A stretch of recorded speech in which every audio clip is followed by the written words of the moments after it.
जरा सोचने वाली बात है। एक ऐसे समाज के बारे में जहां जहां किसी लड़की की स्कर्ट की लंबाई से ही पूरे गांव को ये पता चल जाए कि उसकी शादी हुई है या नहीं। हाँ बिल्कुल। या फिर मतलब कोई ऐसा नज़ारा जहां एक महिला ने सिर पर जो ओढ़नी रखी है, बस उसका रंग देखकर ही दूर से लोग समझ जाएं कि वो किसी गहरे शोक में है। हाँ, और उसे सांत्वना की जरूरत है। बिल्कुल। आज के दौर में तो इंसान कपड़े सिर्फ इसलिए पहनता है कि मौसम से बच सके या फिर फैशन के लिए। मतलब आज तो कपड़े बस एक निजी पसंद बनकर रह गए हैं ना। सही बात है।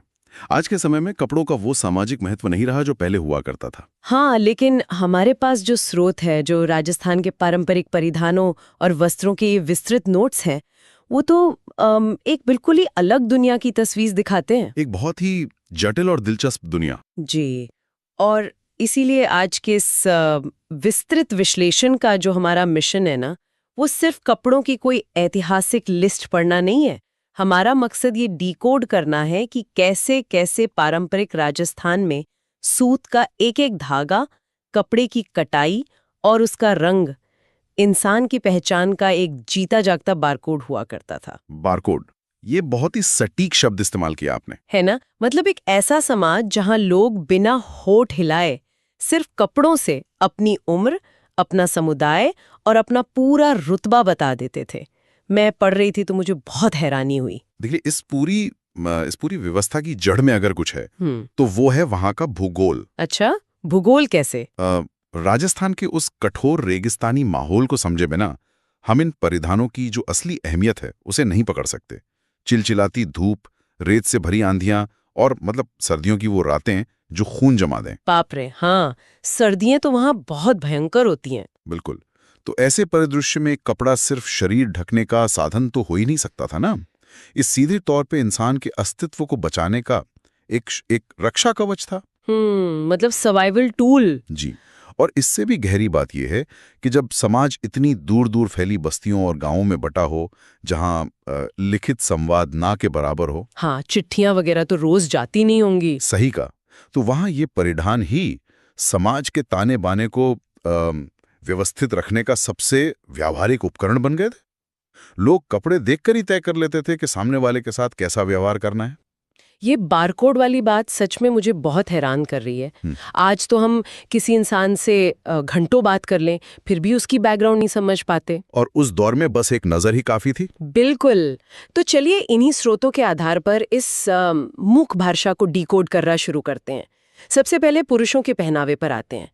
नोट्स में एक नाम का बहुत जिक्र है, जामा। हाँ, जामा लगता है, लेकिन स्रोत बहुत साफ बताते हैं कि इसे मुख्य रूप से युद्ध के मैदान में या फिर शादी के मंडप में पहना जाता था। मतलब युद्ध और विवाह, ये तो बिल्कुल ही दो अलग ध्रुव हो गए ना।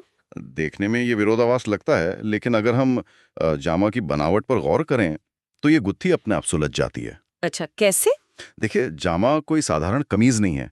ये शरीर के ऊपरी हिस्से पर कसकर बांधा जाने वाला एक वस्त्र है और इसका निचला हिस्सा काफी घेरदार होता है। घेरदार स्कर्ट्स जैसा कुछ। हाँ, कुछ वैसा ही। तो जब कोई योद्धा घोड़े पर बैठकर युद्ध लड़ता था तो जामा की ये खास सिलाई और इसका वो कसकर बंधा होना शरीर को एक अतिरिक्त सुरक्षा देता था। ओहो, मतलब एक तरह का फैब्रिक आर्मर। बिल्कुल, एक सूती कवच जो तलवार की हल्की खरोचों से बचा सकता था। और वहीं शादी के समय इसे पहनने का मतलब था ये दिखाना कि व्यक्ति अब जीवन की एक बहुत बड़ी, भारी और औपचारिक जिम्मेदारी उठाने जा रहा है। क्या बात है! मतलब एक ही कपड़ा आपको तलवार से भी बचा रहा है और जिम्मेदारी का एहसास भी करा रहा है। जी। और इसी भव्यता को और बढ़ाने के लिए पुराने जमाने में जो संपन्न वर्ग था वो चोगा का इस्तेमाल करता था। चोगा, वो जो अंगरखी के ऊपर पहना जाता है? हाँ, रेशमी या ऊनी चोगा। वो एक तरह का सीधा सीधा स्टेटस सिंबल था। मतलब अगर कोई चोगा पहनकर किसी सभा में आ रहा है तो बिना कोई कार्ड दिखाए ही पता चल गया कि भाई ये व्यक्ति रसूखदार है। बिल्कुल, एकदम सही पकड़ा आपने। अच्छा, अब शरीर के ऊपरी भाग के एक और मुख्य कपड़े अंगरखी की बात करते हैं। इसे अचकन भी कहते हैं शायद। जी, अचकन भी कहा जाता है। स्रोतों में एक विशेष नाम ने मेरा बहुत ध्यान खींचा, फर्रुख शाही अंगरखी। इस पर सफेद धागे से बहुत ही बारीक कढ़ाई की जाती थी। हाँ, बहुत ही खूबसूरत काम होता है इस पर। मैं सोच रही थी कि रेगिस्तान के भूरे और पीले रंगों के बीच वो सफेद धागे का कॉन्ट्रास्ट कितना आकर्षक लगता होगा। बहुत ही आकर्षक। लेकिन मुझे जो चीज सबसे ज्यादा उलझन में डाल रही है वो ये है कि जब यही अंगरखी राजस्थान के ग्रामीण इलाकों में पहुंचती है ना, तो स्रोतों के मुताबिक इसका नाम बदलकर बुगदरी हो जाता है। जी, बुगदरी। मतलब परिधान तो एक ही है, तो फिर ये दोहरी पहचान क्यों? ये तो ऐसा हो गया जैसे किसी का एक फॉर्मल ऑफिस का नाम हो और एक गांव का घरेलू निकनेम। हाँ, ये बहुत ही बढ़िया तुलना की आपने। और असल में ये नाम का बदलाव दरबारों और जमीन के बीच की उसी सांस्कृतिक खाई को दिखाता है। अच्छा, थोड़ा और समझाइए ना। देखिए, अंगरखी या फर्रुखशाही जैसे जो शब्द हैं वो मुगल और फारसी प्रभाव से निकले हैं। ये शब्द ज्यादातर शहरी दरबारों और राजघरानों तक ही सीमित थे। एलीट क्लास के लिए। बिल्कुल। लेकिन जब वही वस्त्र खेत में काम करने वाले किसान या गांव के आम इंसान के शरीर पर आता है, तो वो जो स्थानीय बोली है ना, वो उसे अपने सांचे में ढाल लेती है। हाँ, वो उसे अपना बना लेती है। सही कहा। भुगतरी शब्द में वो ग्रामीण खुरदरापन और अपनापन झलकता है। ये बिल्कुल वैसा ही है जैसे एक ही विचार को दो अलग-अलग भाषाएं अपने अपने तरीके से व्यक्त कर रही हों। कितनी खूबसूरत बात है। अच्छा, इसी भौगोलिक और स्थानीय प्रभाव का एक और बेहतरीन उदाहरण स्रोतों में है खेस। हाँ, खेस, जो सर्दियों में कंधों पर डाला जाता है। हाँ, लेकिन स्रोत इस बात पर बहुत जोर देते हैं कि लेटा गांव का खेस सबसे ज्यादा मशहूर है। ये जालौर जिले का एक छोटा सा गांव है। अब मेरा सवाल ये है कि पूरे राजस्थान में ऊन तो हर जगह मिलती है, तो सिर्फ लेटा गांव का खेस ही एक ब्रांड कैसे बन गया? इसके पीछे लेटा गांव के बुनकरों की एक बहुत ही विशिष्ट बुनाई तकनीक है और साथ ही वहां की स्थानीय भेड़ों की ऊन की क्वालिटी। अच्छा, ऊन भी खास होती है वहां की? रेगिस्तान की सर्दियां कोई आम सर्दियां नहीं होती। रात के वक्त वहां जो बर्फीली हवाएं चलती हैं वो सीधे हड्डियों तक पहुंच जाती हैं। उफ, सुनकर ही ठंड लग रही है। तो लेटा के बुनकरों ने किया क्या, उन्होंने ऊन को इतनी सघनता से, इतनी बारीकी से बुनने की तकनीक विकसित की कि वो हवा के लिए पूरी तरह से अभेद्य हो गया। मतलब एकदम विंड प्रूफ। अरे वाह, विंड प्रूफ शॉल। हाँ, जालौर के उस विशिष्ट भौगोलिक चुनौती ने एक साधारण शॉल को एक ऐसे उपयोगी वस्त्र में बदल दिया जो आज भी अपनी मजबूती और गर्माहट के लिए जाना जाता है। ये तो कमाल का इनोवेशन है। खैर, अगर पुरुषों के कपड़े उनकी उपयोगिता, युद्ध और रुतबे का घोषणा पत्र थे, तो महिलाओं के परिधानों की तरफ बढ़ने पर तस्वीर पूरी तरह बदल जाती है।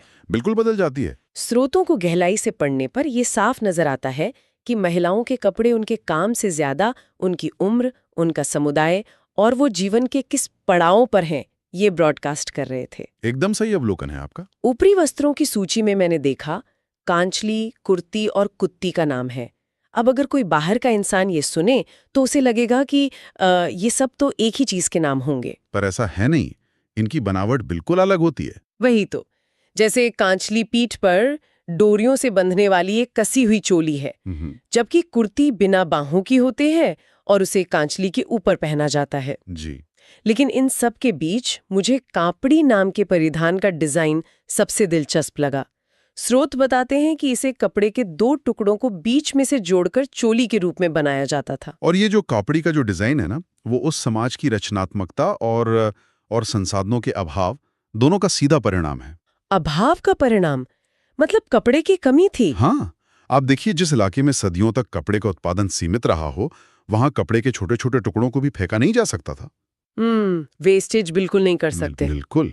बचे हुए दो टुकड़ों को जोड़कर शरीर के अनुकूल एक नया वस्त्र तैयार कर लेना, ये बताता है कि राजस्थान की महिलाओं ने उस अभाव को भी एक कला में बदल दिया था। सच में, ये महज सिलाई नहीं है, ये तो सस्टेनेबल या टिकाऊ जीवन शैली का एक बहुत बड़ा ऐतिहासिक उदाहरण है। बिल्कुल, आज की भाषा में कहें तो सस्टेनेबल फैशन। हाँ, और यही कपड़े कैसे सामुदायिक पहचान तय करते थे, इसके भी एकदम सटीक प्रमाण मिलते हैं। मुस्लिम महिलाओं द्वारा चूड़ीदार पायजामे के ऊपर पहने जाने वाले विशेष परिधान को तिलका कहा जाता था। जी, तिलका। सलवार और शरारा का भी स्पष्ट उल्लेख है। मतलब भीड़ में किसी को अपना परिचय देने की जरूरत ही नहीं थी, वो लिबास खुद ही दूर से समुदाय का नाम पुकार रहा था। सही कहा आपने, लिबास ही पहचान था। लेकिन पूरे स्रोत में जिसने मुझे सबसे ज्यादा चौंकाया वो महिलाओं के निचले वस्त्रों का विवरण है। अच्छा, घाघरे के बारे में। हाँ, हम सब घाघरा शब्द से तो अच्छी तरह वाकिफ है, लेकिन नोट्स में घघरी नाम का एक और शब्द है। स्रोत स्पष्ट करते हैं कि घघरी केवल कुंवारी बच्चियों द्वारा पहनी जाती है और इसकी लंबाई सिर्फ घुटने तक होती है। जी बिल्कुल। जबकि घाघरा टखनों तक लंबा होता है और इसे शादीशुदा या बड़ी उम्र की महिलाएं पहनती हैं। एक पल के लिए सोचिए जरा, स्कर्ट की लंबाई महज कुछ इंच बढ़ा देने से ये सार्वजनिक रूप से घोषित हो रहा है कि लड़की की शादी हो चुकी है। हाँ, ये आज के नजरिए से हैरान कर सकता है। ये तो किसी इंस्टेंट सोशल स्टेटस अपडेट की तरह है, फेसबुक या इंस्टाग्राम के स्टेटस से भी तेज। हाँ हाँ, लेकिन उस दौर की सामाजिक संरचना में ना इस तरह के नियमों की एक बहुत गहरी व्यवहारिक और मनोवैज्ञानिक भूमिका भी थी। वो कैसे? देखिए, घघरी की जो घुटने तक की लंबाई है वो छोटी बच्चियों को भागने, खेलने और बिना उलझे काम करने की आजादी देती थी। प्रैक्टिकल वजह भी थी। जी। और जैसे ही वे शादी के योग्य होती या उनकी शादी हो जाती तो वो टखनों तक लंबा घाघरा उन्हें समाज के उस वयस्क और जिम्मेदार दर्जे में ले आता है। मतलब बचपन से जिम्मेदारी की तरफ एक ट्रांजिशन। बिल्कुल। इसके अलावा स्रोतों में एक ऊनी घाघरे का भी जिक्र है जिसे धावड़ा कहा जाता है। हाँ, धावड़ा ये ग्रामीण क्षेत्रों में पहना जाता था ना? जी, जब महिलाएं कड़ाके की ठंड में सुबह सुबह तड़के खेतों में काम करने जाती थी तो एक साधारण सूती घाघरा तो उन्हें ठंड से बचा नहीं सकता था। बिल्कुल नहीं। तब ये धावड़ा उनके लिए एक पोर्टेबल हीटर की तरह काम करता था। उफ, ये बात वाकई सोचने पे मजबूर करती है कि उस जमाने में हर कट और हर कपड़े के पीछे एक ठोस वजह थी।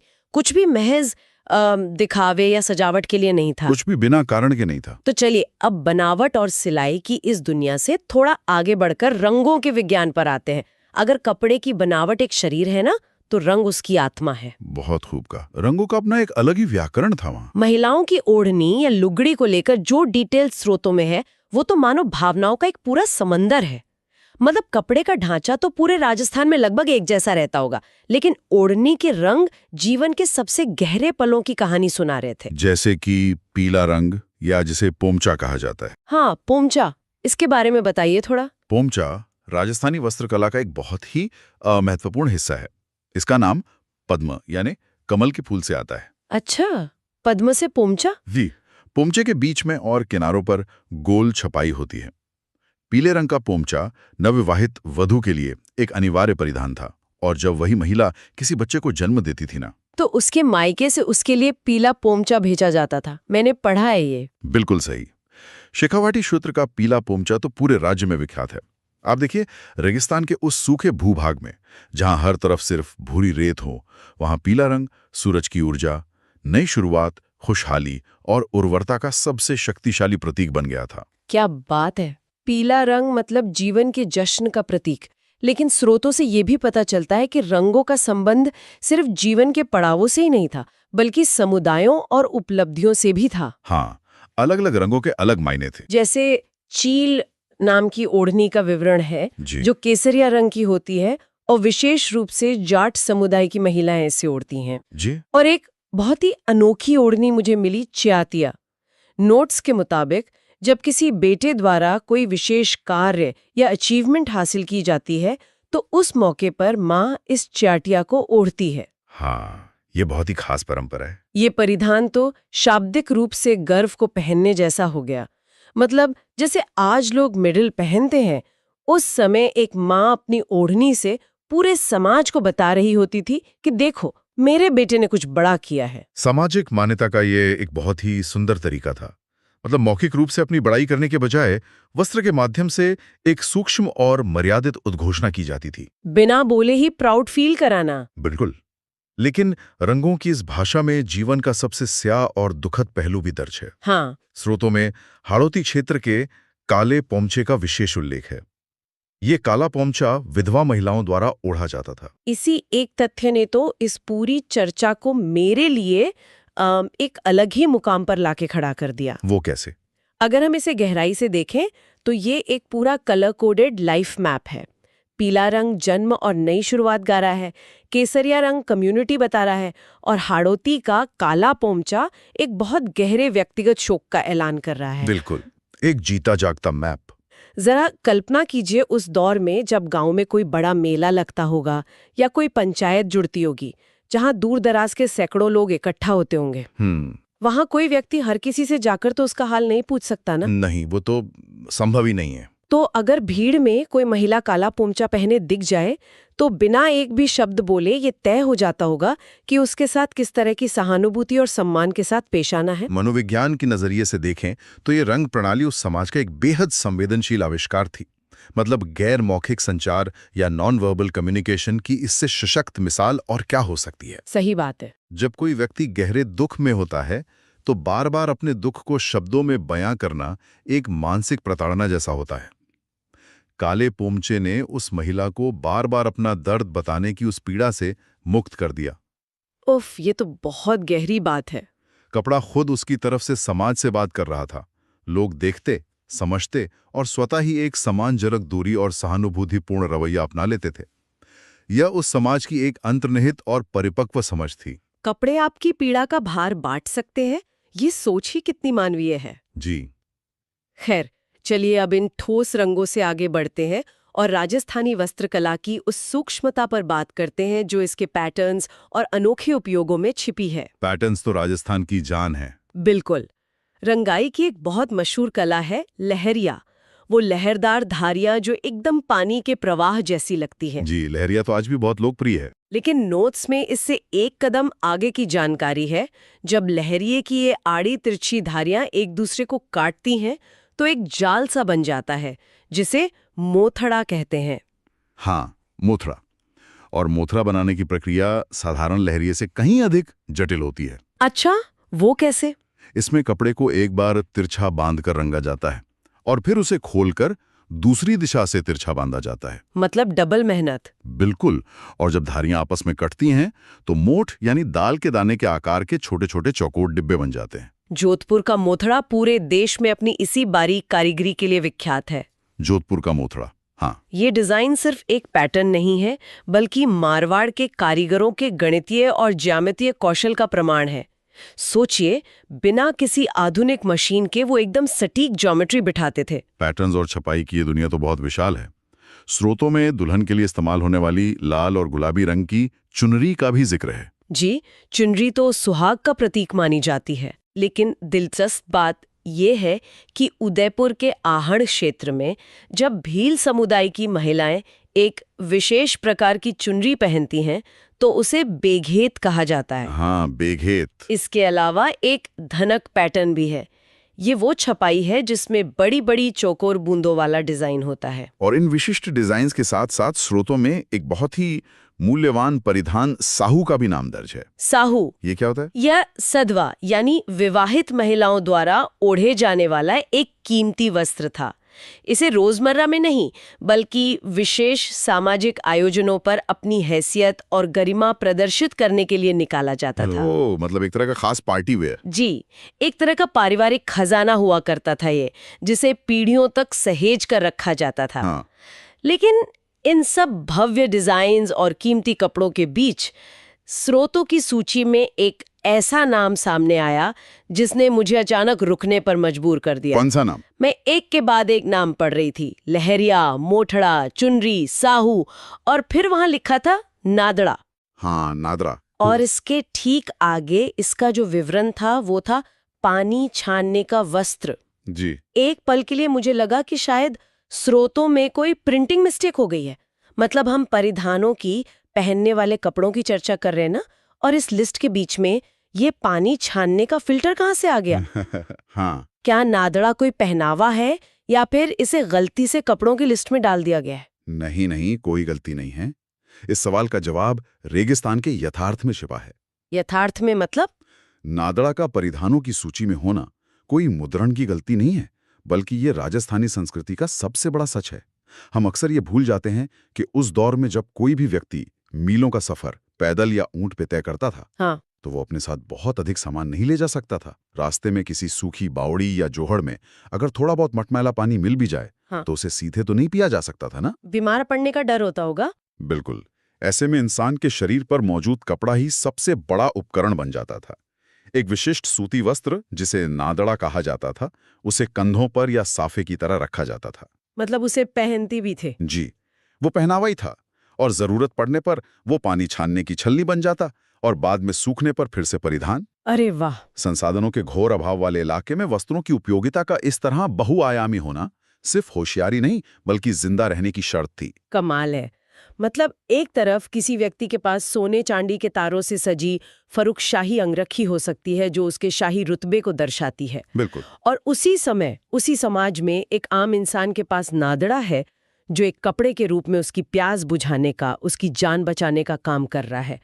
ये विरोधाभास और व्यवहारिकता का ऐसा संगम है जो इस पूरी संस्कृति को एकदम अद्वितीय बनाता है। एकदम सटीक विश्लेषण किया आपने। स्रोतों के इस पूरे विश्लेषण को अगर एक जगह समेटा जाए तो ये बात बिल्कुल स्पष्ट है कि राजस्थानी परिधान सिर्फ सूत, धागे और छपाई के टुकड़े नहीं हैं। बिल्कुल नहीं। ये एक बहुत ही विस्तृत और जीता जागता नक्शा है। जी। ऐसा नक्शा जो भूगोल को परिभाषित करता है। जालोर के ठंडे लेटा गांव के अभेद्य खेस से लेकर जोधपुर के बारीक मोठड़े तक जी। ये इंसान के जीवन चक्र को मापता है। जन्म के समय पीले पोमचे से शुरू होकर घुटने तक की घघरी से गुजरते हुए टखनों तक के घाघरे और अंत में हाड़ोती के उस दुखद काले पोमचे तक का सफर। और सबसे बढ़कर ये उस अकल्पनीय व्यावहारिकता का नक्शा है जहां एक कपड़ा कड़ाके की ठंड में धावड़ा बनकर गर्मी देता है तो दूसरा नादड़ा बनकर जीवन रक्षक पानी छानता है। इसीलिए इन परिधानों को महज ट्रेडिशनल वियर या पारंपरिक कपड़े कहकर संग्रहालयों में सीमित कर देना इनके असली महत्व को कम आंकना होगा। बिल्कुल सही कहा आपने। उस कठोर वातावरण में ये कपड़े एक पूरे समाज का ब्रॉडकास्टिंग नेटवर्क थे। ये उस दौर का सूचना तंत्र था जिसने बिना किसी शोर शराबे के समाज की मर्यादाओं को बनाए रखा, भूगोल की चुनौतियों का डटकर सामना किया और इंसानी संवेदनाओं को एक मूक लेकिन बेहद शक्तिशाली भाषा दी। इस पूरी चर्चा के अंत में एक बहुत ही गहरा विचार मन में आता है। पारंपरिक समाज में हर रंग, हर कटाई, हर ओढ़नी का अपना एक स्पष्ट सामुदायिक अर्थ था। लोग एक दूसरे को दूर से देखकर उनके जीवन के सुख, दुख और संघर्ष को समझ लेते थे। एक सहानुभूति होती थी। जी। लेकिन आज के इस आधुनिक युग में जहां फैशन हमारी इस सामुदायिक पहचान को पीछे छोड़कर सिर्फ हमारी व्यक्तिगत पसंद का झंडा बन गया है, सिर्फ मेरी चॉइस, तो क्या इस होड़ में इंसान ने बिना कुछ बोले एक दूसरे को समझने और साझा अनुभूति करने की वो मूक भाषा हमेशा के लिए खो दी है? ये सोचने वाली बात है। हम सब सोच सकते हैं कि अगर आज के दौर में इंसान सुबह अपनी अलमारी खोले और कोई कपड़ा निकाले, जरा सोचिए अगर वो कपड़ा बोल सकता तो वो उसके जीवन के बारे में आज क्या कहानी सुना रहा होता। क्या उसमें समाज से जुड़ने का कोई धागा बचा है या वो सिर्फ अकेलेपन की चादर है?